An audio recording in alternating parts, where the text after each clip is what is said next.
हो, काय सांगाल या ठिकाणी काल मुक्ताईनगरमध्ये मोठा एक राजकीय राडा झाल्याचं पाहायला मिळालेलं होतं. या सगळ्याकडे तुम्ही कसं बघताय? काय प्रतिक्रिया आहे तुमची आज?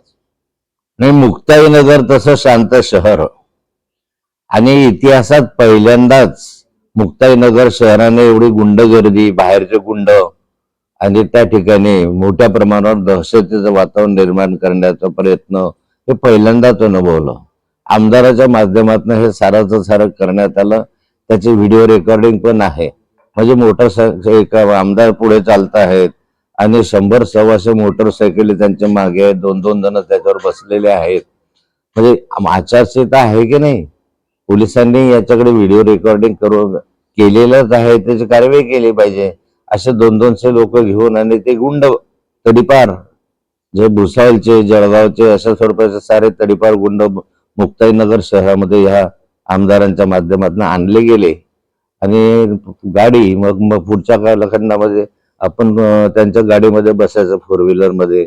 मग 4-5 गाड्या मागे ठेवायच्या. शस्त्र आहेत की काय काय सांगता येत नाही. एकदम उतरायचे, कशा ते चित्रविचित्र कपडे घातलेले, चित्रविचित्र चेहरे असलेले अशा स्वरूपाचे गुंड पहिल्यांदा आले आणि मग मतदारांवर प्रभाव टाकण्यासाठी आणि दबाव आणण्यासाठी यांचा उपयोग करण्यात आला.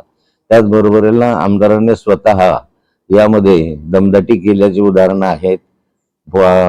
आपल्या मतदान केंद्रामध्ये जाऊन त्या ठिकाणी 2-2 तास आमदार बसले. काय प्रयोजन आहे आमदाराचं? कोणी परवानगी दिली त्यांना बसण्याची? आणि त्या ठिकाणी तर ओढाताण करणं, दमबाजी करणं मतदान केंद्रामध्ये अशा स्वरूपाचे प्रयोग यांनी या ठिकाणी केले आणि तेवढं मतदान जे झालेलं आहे ते दहशतीच्या खाली आणि दडपशाहीच्या खाली झालेलं आहे. याच्या विरुद्ध पोलीस स्टेशनला तक्रार केलेली आहे. पोलीस स्टेशनने 5 गुंडांच्या विरुद्ध या ठिकाणी FIR दर्ज केलेला आहे. अजूनही आज या 100-200 मोटरसायकली आणि अन्य जे व्हिडिओ रेकॉर्डिंग मध्ये आहे त्याच्या संदर्भात आचारसंहिता भंगाचा गुन्हा आम्ही दाखल करणार आहे. या सगळ्या घटनेमध्ये तुम्ही चंद्रकांत पाटील यांच्या कार्यकर्त्यांवरती दडपशाही, गुंडगिरीचा आरोप केला आहे.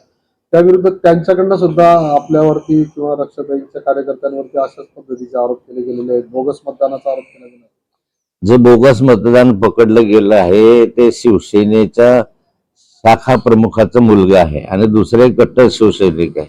म्हणजे त्यांच्याच लोकांनी या ठिकाणी बोगस मतदान केल्याचं आहे. तो शाखा प्रमुखाचा मुलगा आहे तर सिद्धच आहे, शिवसेनेचा मुलगा आहे तो. मग बोगस मतदान आम्ही केलं का त्यांनी केलं?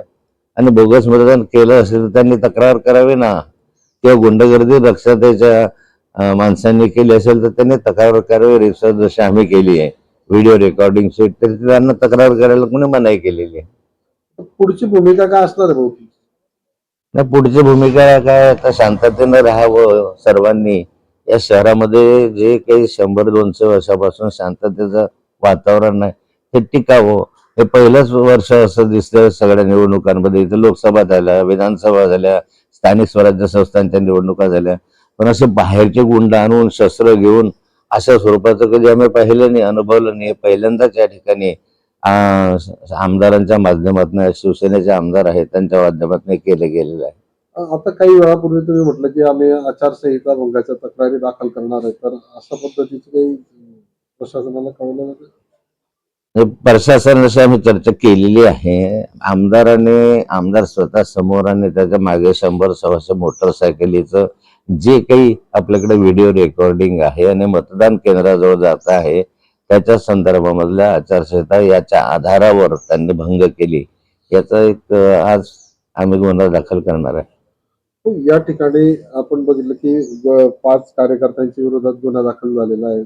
पण तरी सुद्धा केंद्रात मंत्री असलेल्या रक्षाताईंना पोलीस ठाण्यामध्ये जावं लागतंय, तिथे 2-3 तास थांबावं लागतंय.